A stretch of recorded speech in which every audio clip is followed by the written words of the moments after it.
Bienvenue à tous les dirigeants religieux, séminaristes et croyants qui participent à cette conférence en ligne de Nouveau Ciel, Nouvelle Terre, Shincheonji, Église de Jésus. Je suis Hyo Jae-bae de la tribu de Philippe de Nouveau Ciel, Nouvelle Terre, Shincheonji, Église de Jésus et je serai votre présentateur aujourd'hui. Tout d'abord, je voudrais sincèrement remercier tous ceux qui participent à la conférence.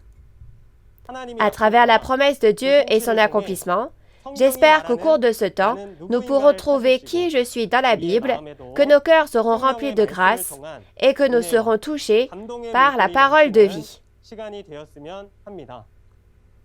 Maintenant, commençons par prier avec un cœur reconnaissant envers Dieu pour nous avoir accordé cette conférence.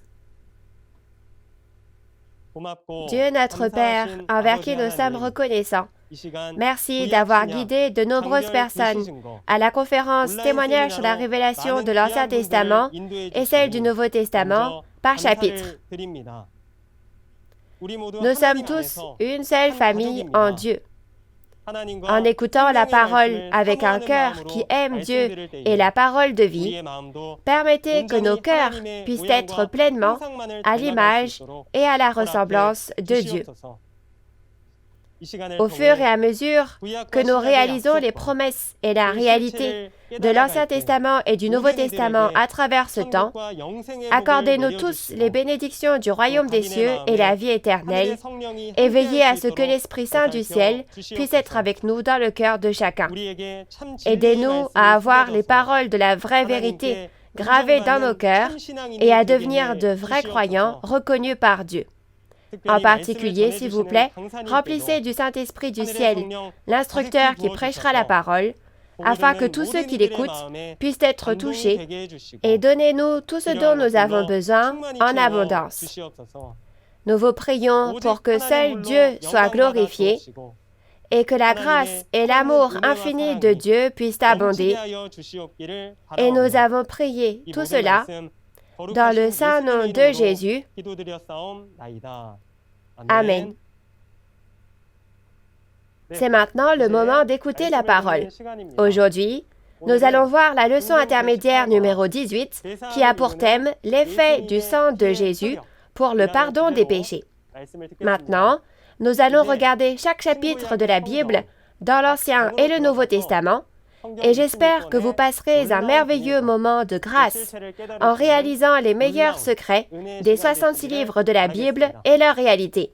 Nous allons accueillir l'instructeur Kil-Yon Han de la tribu de Philippe qui nous délivrera cette précieuse parole. Bienvenue aux dirigeants religieux, séminaristes et croyants du monde entier qui espèrent le royaume des cieux et la vie éternelle. Je suis Kil-Yon Han, le chef de l'église de Chuncheon de la tribu de Philippe de Nouveau Ciel, Nouvelle Terre, Shincheonji, Église de Jésus. Bienvenue à tous ceux qui assistent à cette conférence en ligne de Nouveau Ciel, Nouvelle Terre, Shincheonji, témoignage sur la révélation de l'Ancien Testament et celle du Nouveau Testament par chapitre. La parole que nous verrons aujourd'hui est celle de la leçon intermédiaire numéro 18, l'effet du sang de Jésus pour le pardon des péchés. La référence principale est Hébreux chapitre 10. En ce qui concerne le thème d'aujourd'hui, les dirigeants religieux ont beaucoup lu la Bible, donc certains d'entre vous connaissent peut-être déjà ces choses et d'autres ne les connaissent peut-être pas bien, mais j'espère que vous écouterez cette conférence et réaliserez quel est le moyen de recevoir le pardon des péchés par le sang de Jésus. Tout d'abord, je vais vous présenter brièvement la référence principale. L'époque d'écriture d'Hébreux 10, la référence principale d'aujourd'hui, date d'il y a environ 2000 ans. Et le transcripteur est l'apôtre Paul. Les points clés de la référence d'aujourd'hui portent sur l'effet du sang de Jésus qui peut pardonner les péchés des hommes. Voyons quand et pour qui le précieux sang de Jésus fait effet et voyons à propos de ce temps et des personnes concernées. Jésus est mort sur la croix pour nos péchés et a versé son sang. Avant d'aborder le pardon des péchés, regardons brièvement le contexte dans lequel le péché est venu dans ce monde à travers l'histoire de la Bible. Le contexte dans lequel le péché est entré dans ce monde est qu'un ange pécheur est apparu d'abord dans le monde spirituel et est devenu l'adversaire, Satan, le diable. Cet esprit qui s'oppose à Dieu a trompé le premier homme, Adam, à travers le serpent dans le monde physique. Adam a rompu son alliance avec Dieu, a péché et a trahi. Donc, le péché a commencé sur cette terre. Le péché s'est répandu de plus en plus dans ce monde et à travers lui, l'homme est devenu comme un livre de péché et comme un récipient contenant le péché. Au final, dans Genèse chapitre 6, Dieu, le Seigneur créateur, qui est la vie, a dû quitter le monde. Et en conséquence, la mort a régné sur tous les hommes et le diable a gouverné le monde entier. Qu'a ressenti Dieu le Créateur en regardant les hommes tomber ainsi dans le péché? Même lorsque les hommes perdent une toute petite chose, ils sont contrariés et veulent la retrouver. Mais Dieu, le Créateur, a perdu le monde entier et même les hommes. Ainsi, Dieu veut récupérer le monde qui lui a été volé et il veut que tout redevienne comme avant. Si tel est le cas, quel est le dessein de Dieu pour accomplir sa volonté? D'abord, il s'agit d'attraper et d'emprisonner ce dragon, Satan, qui fait commettre le péché. Puis, il faut créer le nouveau royaume de Dieu et le nouveau peuple de Dieu pour lesquels le problème du péché est résolu. Après le péché d'Adam, tous ceux qui sont nés des gènes du péché d'Adam ont suivi le chemin du péché. Mais maintenant, Dieu veut créer un nouveau royaume et un nouveau peuple de Dieu, né de la semence de Dieu, sur cette terre. Et à l'endroit où le problème du péché sera résolu, Dieu a prévu de venir et d'accomplir le monde du paradis où Dieu règne. La chose la plus importante ici est que Dieu est parti à cause du péché qui était à son comble dans le monde entier, donc il ne peut revenir sur cette terre que lorsqu'il aura résolu le problème du péché. Pour résoudre le problème du péché, dans l'Ancien Testament, les hommes sacrifiaient des brebis et des boucs, comme écrit dans la loi. Est-ce réellement possible de recevoir le pardon des péchés de cette manière? De plus, comment la loi et les sacrifices ont-ils commencé en premier lieu? Pour découvrir à propos de leur commencement, lisons Exode chapitre 19, versets 5 à 6. Maintenant, si vous écoutez ma voix et si vous gardez mon alliance, vous m'appartiendrez entre tous les peuples, car toute la terre est à moi. Vous serez pour moi un royaume de sacrificateurs et une nation sainte. Voilà les paroles que tu diras aux enfants d'Israël. Comme vu dans Exode chapitre 19, versets 5 à 6, au temps de Moïse, Dieu a fait une alliance avec le peuple de l'Israël physique qui avait quitté l'Égypte et leur a donné la loi à travers Moïse pour qu'ils la gardent. Si on regarde dans Lévitique chapitre 9, ils faisaient des sacrifices d'expiation en abattant des bêtes telles que des boucs. À la place de la personne qui a commis le péché, ils tuaient un animal et apportaient son sang devant Dieu, n'est-ce pas? Pour découvrir quel est le rôle de cette loi donnée à travers Moïse et pourquoi nous devons connaître ces choses, lisons la référence principale d'aujourd'hui, Hébreux chapitre 10, à partir du verset 1. En effet, la loi, qui possède une ombre des biens à venir et non l'exacte représentation des choses, ne peut jamais, par les mêmes sacrifices qu'on offre perpétuellement chaque année, amener les assistants à la perfection. Autrement, n'aurait-on pas cessé de les offrir, parce que ceux qui rendent ce culte, étant une fois purifiés, n'auraient plus eu aucune conscience de leurs péchés. Amen. Ici, il est dit, les sacrifices de la loi ne peuvent rendre parfaits ceux qui viennent à eux. Si le problème du péché avait été résolu par le sacrifice de la loi et que le peuple avait été purifié, il aurait cessé de dire « j'ai encore péché » et de reconnaître le péché, ou d'offrir à nouveau des sacrifices. Mais ce n'était pas le cas. Puis, dans les versets 3 et 4, il est dit que le souvenir des péchés est renouvelé chaque année par ces sacrifices, car il est impossible que le sang des taureaux et des boucs ôte les péchés. En résumé, il est dit que le sacrifice de la loi de Moïse, offert avec le sang des animaux physiques, ne permet pas le pardon des péchés. En résultat, la loi était une ombre des bonnes choses à venir. Elle avait pour rôle de faire réaliser le péché et d'y faire penser. Alors, quelles sont donc les bonnes choses qui viendront dans le futur, montrées à travers la loi? C'est précisément le pardon des péchés. Dieu avait caché son plan pour accomplir le véritable pardon dans la loi. Regardons maintenant au premier avènement de Jésus et lisons Hébreux chapitre 10, versets 5 à 7. C'est pourquoi Christ, entrant dans le monde, dit « Tu n'as voulu ni sacrifice ni offrande, mais tu m'as formé un corps. Tu n'as agréé ni holocauste, ni sacrifice pour le péché. Alors j'ai dit, voici, je viens dans le rouleau du livre. Il est question de moi pour faire, ô Dieu, ta volonté. » Amen.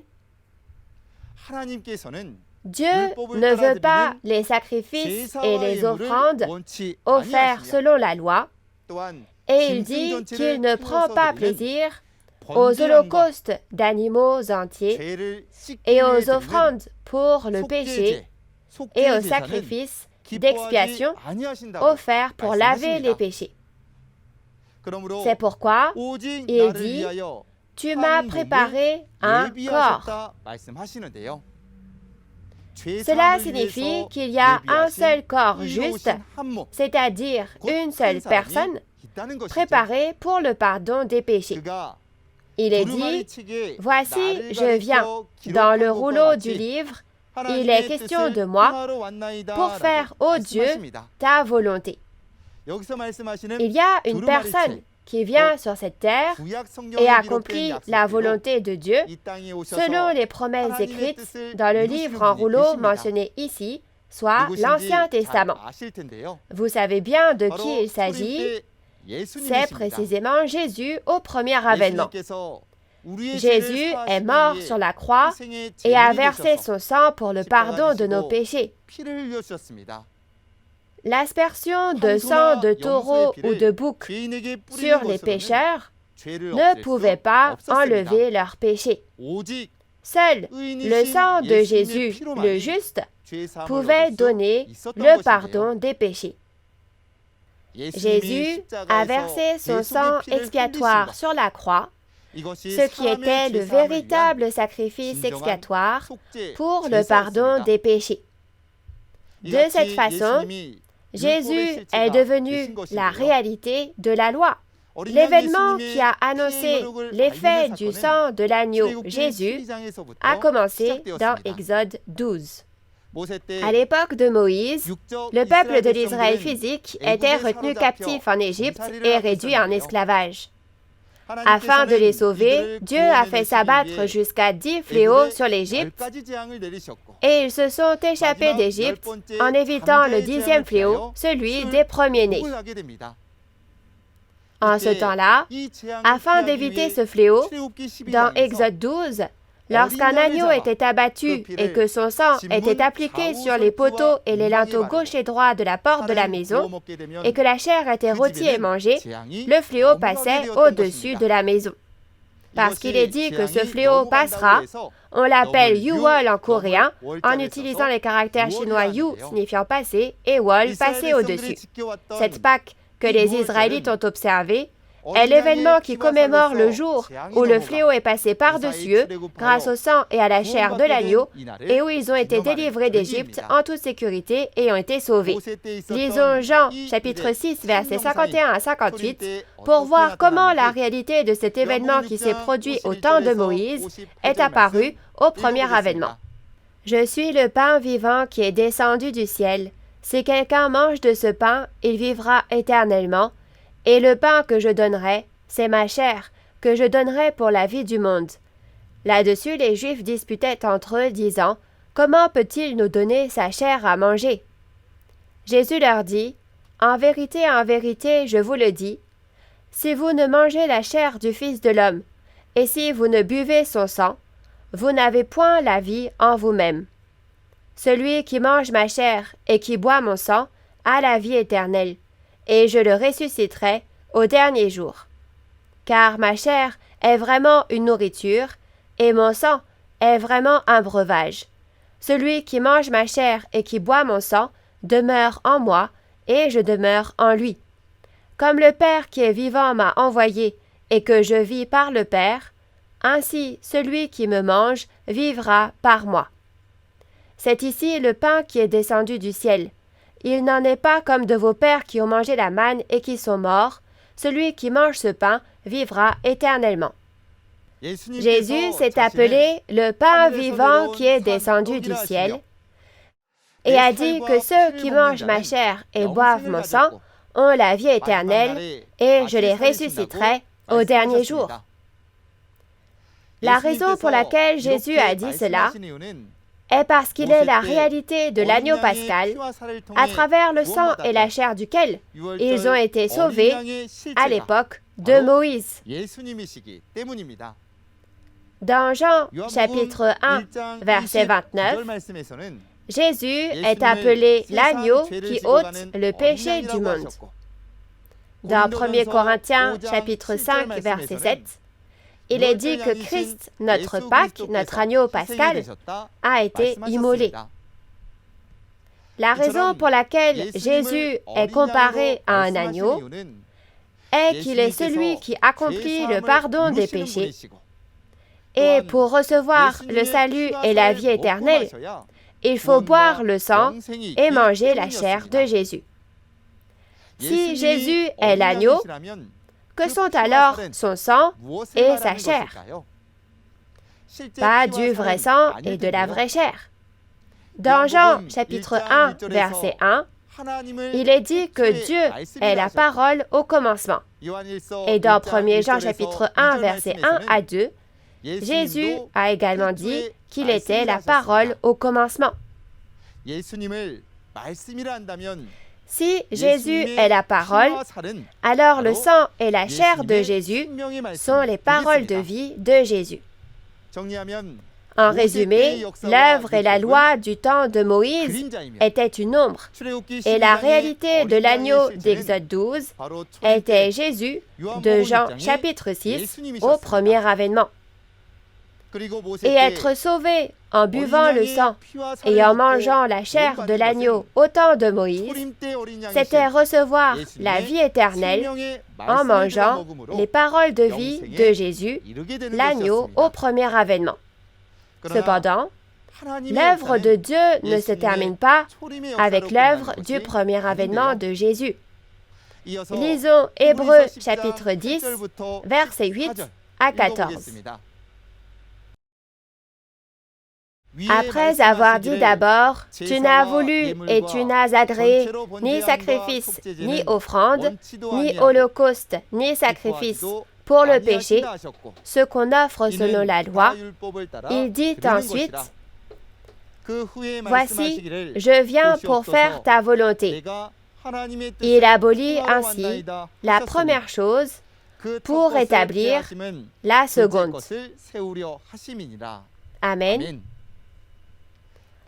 Au verset 8, il est dit que les sacrifices et les offrandes et les holocaustes et les sacrifices pour le péché offerts en entier ne sont ni désirés ni agréables à Dieu. Et il est dit que la première chose sera abolie et que la seconde sera établie. En d'autres termes, Dieu a promis d'abolir la première alliance qu'il avait conclue avec les Israélites physiques et d'établir la seconde alliance, une nouvelle alliance. Continuons à lire. C'est en vertu de cette volonté que nous sommes sanctifiés par l'offrande du corps de Jésus-Christ, une fois pour toutes. Et tandis que tout sacrificateur fait chaque jour le service et offre souvent les mêmes sacrifices qui ne peuvent jamais ôter les péchés. Amen. Ce que Dieu veut accomplir à travers la nouvelle alliance, c'est nous faire recevoir le pardon des péchés par le sang de Jésus, afin que nous soyons sanctifiés.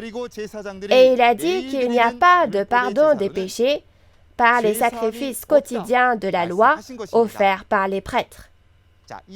Regardons la suite. Lui, après avoir offert un seul sacrifice pour les péchés, s'est assis pour toujours à la droite de Dieu, attendant désormais que ses ennemis soient devenus son marchepied. Car par une seule offrande, il a amené à la perfection pour toujours ceux qui sont sanctifiés. Amen. Jésus a dit qu'il offrait un sacrifice éternel pour les péchés et que ceux qui ont été sanctifiés par une seule offrande ont été amenés à la perfection pour toujours. Ainsi, les sacrifices de la loi de Moïse ne peuvent pas pardonner les péchés. Alors Jésus a versé son sang sur la croix pour nos péchés et a établi la nouvelle alliance avec ce sang. Ce n'est que lorsque nous connaissons le contenu de cette nouvelle alliance que nous pouvons devenir la réalité de ceux dont les péchés sont pardonnés et être rendus parfaits. Le contenu de la nouvelle alliance est consigné dans Luc chapitre 22, versets 14 à 20. Alors, lisons ensemble Luc 22, 14 à 20. L'heure étant venue, il se mit à table et les apôtres avec lui. Il leur dit, « J'ai désiré vivement manger cette Pâque avec vous avant de souffrir. Car, je vous le dis, je ne la mangerai plus, jusqu'à ce qu'elle soit accomplie dans le royaume de Dieu. » Et, ayant pris une coupe et rendu grâce, il dit, « Prenez cette coupe et distribuez-la entre vous. Car, je vous le dis, je ne boirai plus désormais du fruit de la vigne jusqu'à ce que le royaume de Dieu soit venu. » Ensuite, il prit du pain, et après avoir rendu grâce, il le rompit, et le leur donna en disant, « Ceci est mon corps, qui est donné pour vous. Faites ceci en mémoire de moi. » Il prit de même la coupe après le souper et la leur donna en disant, « Cette coupe est la nouvelle alliance en mon sang, qui est répandue pour vous. » Luc 22 montre Jésus rassemblant ses disciples la nuit de la Pâque, avant qu'il ne soit crucifié, et établissant une nouvelle alliance avec son sang. C'est l'accomplissement de la prophétie promise dans Jérémie 31, verset 31, comme quoi le jour de l'établissement d'une nouvelle alliance viendra. En regardant ce contenu, cela signifie que nous ne mangerons plus la nourriture de la Pâque jusqu'à ce qu'elle soit accomplie dans le royaume du Père. La nourriture de la Pâque est le sang et la chair de l'agneau, c'est-à-dire la parole du sang de Jésus. Mais pourquoi ne peut-on pas en manger maintenant? parce que Jésus a été crucifié et est parti. C'est pourquoi il nous a dit de commémorer en buvant du vin et en mangeant du pain physique jusqu'à ce qu'il revienne. Cependant, la chose importante ici est qu'il a dit que nous ne pouvons pas en manger jusqu'à ce que le royaume du Père soit accompli. Ce qui signifie que lorsque le royaume du Père sera accompli dans les derniers jours, nous pourrons en manger à nouveau à cet endroit. En d'autres termes, il a promis dans le royaume de Dieu, qui sera accompli au second avènement du Seigneur, nous mangerons la nourriture de la Pâque, c'est-à-dire le sang et la chair de Jésus. C'est précisément la nouvelle alliance.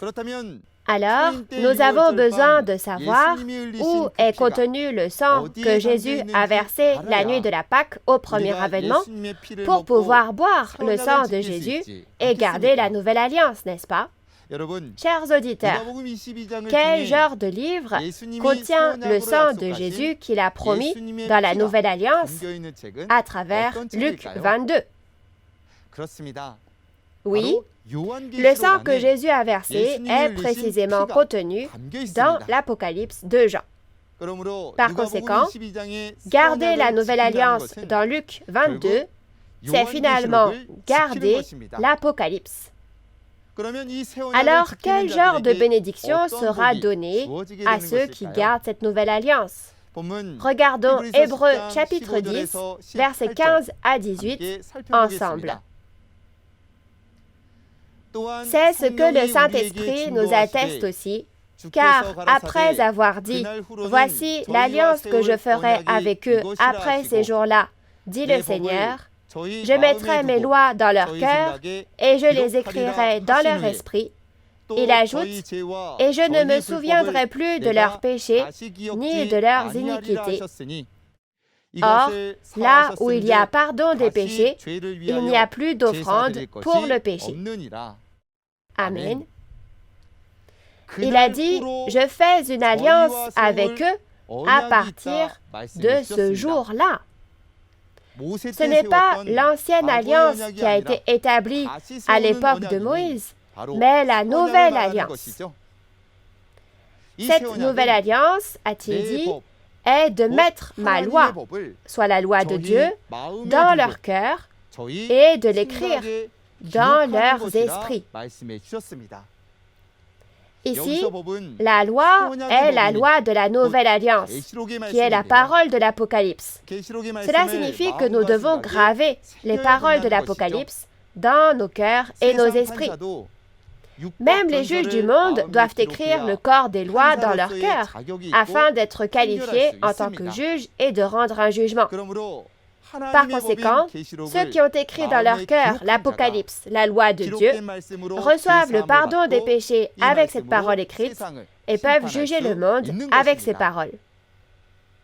Lorsque le royaume de Dieu s'accomplira, il est dit que nous boirons le sang et mangerons la chair de Jésus à nouveau. Donc, si vous êtes un croyant qui espère le salut et la vie éternelle, vous devez être une personne qui écoute les paroles de vie de Jésus et les garde. Selon vous, que se passera-t-il lorsque nous graverons ces paroles dans nos cœurs et nos esprits et deviendrons ceux qui les gardent? Il a dit, « Je ne me souviendrai plus de leurs péchés et de leurs iniquités, et je leur pardonnerai. » Ceux dont Dieu ne se souvient plus de tous leurs péchés et iniquités, c'est-à-dire ceux dont les péchés sont pardonnés, sont vraiment bénis. Ils apparaîtront au second avènement du Seigneur lorsque la nouvelle alliance, l'Apocalypse, s'accomplit. En ce temps-là, découvrons qui est la réalité de ceux qui ont reçu le pardon de leurs péchés par le sang de Jésus et ont été rendus parfaits. Lisons Apocalypse 5, versets 9 à 10. Et il chantait un cantique nouveau en disant, « Tu es digne de prendre le livre et d'en ouvrir les sceaux, car tu as été immolé et tu as racheté pour Dieu par ton sang des hommes de toute tribu, de toute langue, de tout peuple et de toute nation. Tu as fait d'eux un royaume et des sacrificateurs pour notre Dieu, et ils régneront sur la terre. » Il est dit que des hommes seront achetés avec le sang de Jésus et qu'on en fera des prêtres pour le royaume de Dieu. Lorsque la nouvelle alliance a été établie dans Luc 22, ceux qui boivent le sang et mangent la chair de Jésus dans le royaume du Père sont le royaume et les prêtres rachetés par le sang de Jésus dans Apocalypse 5. De plus, dans Apocalypse 7, il a promis qu'une multitude d'hommes blancs lavés dans le sang de Jésus apparaîtrait. Ceux-ci boivent aussi le sang de Jésus et deviennent ceux pour qui le sang de Jésus fait effet. Lors de l'accomplissement de l'Apocalypse, ceux qui sont nés de la semence de Dieu, moissonnés, scellés avec la parole et créés en tant que 12 tribus du nouveau royaume de Dieu, et la multitude en blanc qui est sortie de la grande tribulation après cela, sont aussi ceux pour qui le sang de Jésus fait effet. Quand nous regardons Apocalypse 1, versets 5 à 6, il est dit qu'il nous a libérés de nos péchés par le sang de Jésus et a fait de nous un royaume et des prêtres. En outre, ce sont ceux qui ont combattu et vaincu le groupe du dragon avec le sang de l'agneau et la parole de témoignage, comme on le voit dans Apocalypse 12, verset 11. Il y aura un temps où l'on combattra et vaincra les pasteurs de Satan avec le sang de Jésus dans les derniers jours. En résumé, la réalité de ceux dont les péchés sont pardonnés par le sang de Jésus est les 12 tribus qui ont été moissonnées et scellées lors de l'accomplissement de l'Apocalypse, à savoir les 144 000 prêtres et le peuple de la multitude en blanc des 12 tribus de Nouveau Ciel, Nouvelle Terre, Shincheonji. Parce que le sang de Jésus fait effet pour eux, on peut dire que le sang que Jésus a promis et versé la nuit de la Pâque, il y a 2000 ans, est le sang pour le nouveau royaume et le nouveau peuple de Dieu, créé lors de l'accomplissement de l'Apocalypse. Nous ne bénéficions pas du sang de Jésus simplement en confessant que nos péchés sont pardonnés par le sang de Jésus. Le sang de Jésus a seulement été versé pour le royaume et les prêtres et le peuple de la multitude en blanc, qui sont ceux qui écrivent les paroles de Jésus dans leur esprit et dans leur cœur, et les gardent et obéissent à ses paroles. J'espère que vous entrerez dans la Bible et vérifierez quel est le moyen d'obtenir le pardon des péchés, et si vous êtes créés selon les paroles de l'Apocalypse, et que vous deviendrez la réalité de ceux sauvés par le sang de Jésus. Alors, qu'arrivera-t-il à ceux qui ont été pardonnés de leurs péchés par le sang de Jésus et qui ont résolu le problème de leurs péchés? Dieu, Jésus et le royaume des cieux auquel nous aspirons tant reviendront à eux. Lisons Hébreux, chapitre 9, verset 28. De même, Christ, qui s'est offert une seule fois pour porter les péchés de plusieurs, apparaîtra sans péché une seconde fois à ceux qui l'attendent pour leur salut.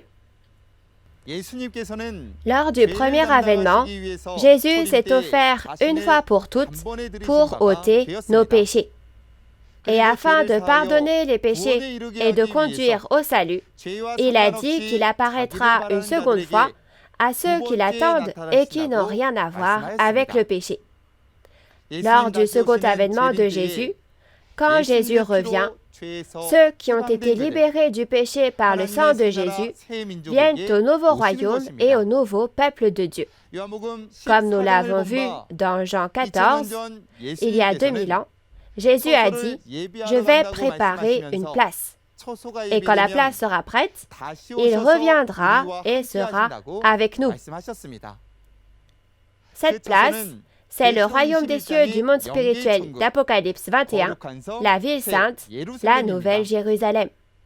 Dans Jean chapitre 14, verset 23, il est dit que le royaume des cieux dans le monde spirituel viendra et sera avec ceux qui ont gardé les paroles de Jésus, c'est-à-dire ceux qui ont gardé la nouvelle alliance de Jésus. Dans Matthieu 25 aussi, il est dit que les croyants comme des brebis hériteront du royaume des cieux qui a été préparé. Dieu et le royaume des cieux viennent à l'endroit où il y a les croyants comme des brebis qui ont gardé la nouvelle alliance.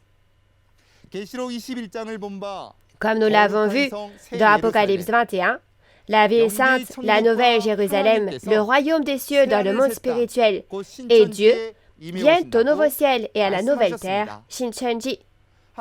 Comme Dieu et le royaume des cieux viennent aux hommes qui sont au nouveau ciel et à la nouvelle terre, qu'arrivera-t-il à ces personnes à qui le royaume des cieux du monde spirituel vient? Cela devient un monde de vie éternelle où il n'y a plus de mort et un monde de paradis où il n'y a plus de douleur. N'est-ce pas le royaume de l'espérance auquel Dieu et tous les hommes aspirent? Alors, pour entrer dans le royaume de l'espérance, nos péchés doivent être pardonnés. Comment pouvons-nous boire le sang et manger la chair de Jésus pour le pardon des péchés lors de son second avènement? Le sang et la chair de Jésus que nous devons boire et manger, c'est la nouvelle alliance, l'Apocalypse de Jean. Dans Apocalypse 5, cet Apocalypse a été scellé de 7 sceaux et était dans la main droite de Dieu. Le temps est venu et Jésus l'a prise et en a ouvert les sceaux dans Apocalypse 6 et 8 pour l'accomplir. Jésus a donné les paroles de ce livre ouvert à l'ange. Et dans Apocalypse 10, l'ange le donne à manger à nouveau Jean, le pasteur, au temps de l'accomplissement. Et à travers ce nouveau Jean, la parole révélée ouverte est délivrée aux serviteurs de Dieu dans Apocalypse 7. Apocalypse 22, verset 8, dit aussi « C'est moi, Jean, qui ai vu et entendu ces choses. » Ce nouveau Jean est donc le pasteur porte-parole établi par Jésus pour délivrer l'accomplissement de tous les chapitres de l'Apocalypse. Apocalypse 22, 16 dit qu'il est le messager de Jésus envoyé dans les églises. Ce messager de Jésus est le porte-parole qui prêche les paroles de Jésus, c'est-à-dire qu'il distribue le sang et la chair de Jésus, soit la nourriture de la Pâque.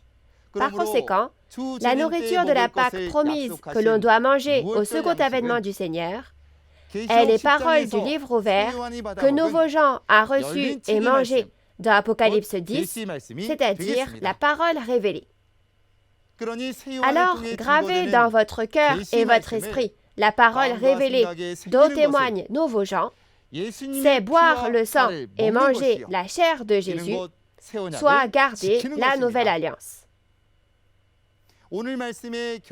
Passons à la conclusion de la parole d'aujourd'hui. Premièrement, le sang de Jésus fait effet lorsque la nouvelle alliance promise par le sang de Jésus, l'Apocalypse, est accomplie. Les péchés de l'homme ne peuvent être résolus que par le sang de Jésus. Il faut également savoir qu'il y a un temps où ce sang fait effet. C'est le temps où la nouvelle alliance promise par le sang de Jésus, l'Apocalypse, s'accomplit. Deuxièmement, le sang de Jésus a été versé il y a 2000 ans pour les 12 tribus de l'Apocalypse, les 144 000 et la multitude en blanc. Lors de l'accomplissement de l'Apocalypse, il est dit qu'il y a un royaume et des prêtres achetés par le sang de Jésus et une multitude en blanc lavée avec ce sang. Le sang de Jésus, c'est le sang pour les 12 tribus de Nouveau Ciel, Nouvelle Terre, Shincheonji, le nouveau royaume et le nouveau peuple qui sont créés lors de l'accomplissement de l'Apocalypse. Troisièmement, Dieu et le royaume des cieux viennent aux 12 tribus, le nouveau royaume et le nouveau peuple promis, créés par le sang de Jésus. Il est promis que le monde du paradis, le royaume des cieux, se déploiera sur cette terre lorsque Dieu et le royaume des cieux viendront à l'endroit où le problème du péché aura été résolu. Chers dirigeants religieux et croyants, il y a 2000 ans, Jésus a versé son sang sur la croix pour nous.